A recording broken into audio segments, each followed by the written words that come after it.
ഇന്ന് ഞാൻ നിങ്ങളോട് പറയുന്നത് നിങ്ങളുടെ കുട്ടികളുടെ കയ്യിലുള്ള കുട്ടികൾ മൊബൈലിൻ്റെ ഉപയോഗം വർദ്ധിച്ചു വരുന്നു. കുട്ടികളുടെ കുട്ടികളുടെ ചെറിയ കുട്ടികൾ, പ്രത്യേകിച്ച് ചെറിയ കുട്ടികൾ ഈ മൊബൈലിൻ്റെ ഉപയോഗം വർദ്ധിപ്പിക്കുന്നതിൻ്റെ പ്രധാന കാരണം അച്ഛനമ്മമാർ തന്നെയാണ്. അതായത് അച്ഛനമ്മമാർ അവർക്ക് മൊബൈൽ യൂസ് ചെയ്യാനായിട്ട് അവരുടെ ഓരോ വാശികൾക്കും വേണ്ടിയിട്ട് നമ്മൾ മൊബൈൽ അവരുടെ കയ്യിൽ കൊടുക്കുന്നത് കൊണ്ട് തന്നെയാണ് കുട്ടികളത് ഉപയോഗിച്ച് തുടങ്ങുന്നത്. പിന്നെ ഒരു ഘട്ടം കഴിയുമ്പോൾ അവരെ പിടിച്ചാൽ കിട്ടാണ്ട് വരും. നമുക്ക് അവരെ പിടിച്ചാൽ കിട്ടില്ല. അവരുടെ ഉപയോഗം നമുക്ക് തന്നെ കാണുമ്പോൾ ദേഷ്യം വരും. അവർ ചോദിച്ചാൽ മൊബൈൽ തരില്ല. പിന്നെ അവർക്ക് വാശിയായി, കരച്ചിലായി.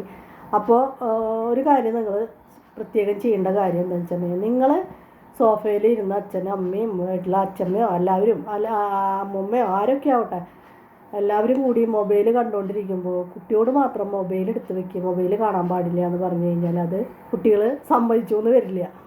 അപ്പോൾ നമ്മളെന്താ വേണ്ടതെന്ന് വെച്ചിട്ടുണ്ടെങ്കിൽ, നമ്മളവർക്ക് മാതൃകയായിട്ട് കാട്ടണം. അതായത് നമ്മളും മൊബൈൽ എടുത്ത് വയ്ക്കുക, എന്നിട്ട് അവരോട് എടുത്ത് വയ്ക്കാൻ പറയുക. ഇല്ലെങ്കിൽ അവരത് എടുത്ത് വയ്ക്കില്ല. അവർ ചോദിക്കുക, എന്താ അപ്പോൾ നിങ്ങൾക്ക് കാണാം ഞങ്ങൾക്ക് കാണാൻ പാടില്ല എന്ന് ചോദിച്ചു കഴിഞ്ഞാൽ നമ്മളാരായി? അപ്പോൾ അതുകൊണ്ട് നമ്മളൊരു മാതൃകയാവും അവർക്ക്. അതിനുശേഷം അവരോട് പറയും. അവർക്ക് മൊബൈൽ കാണാനായിട്ട് പ്രത്യേക ഒരു സമയം പറയുക. അത് കഴിഞ്ഞ് കഴിഞ്ഞാൽ മൊബൈൽ ഉപയോഗിക്കാൻ പാടില്ല എന്ന് കർശനമായിട്ട് കുട്ടികളെ നിരോധിക്കുക.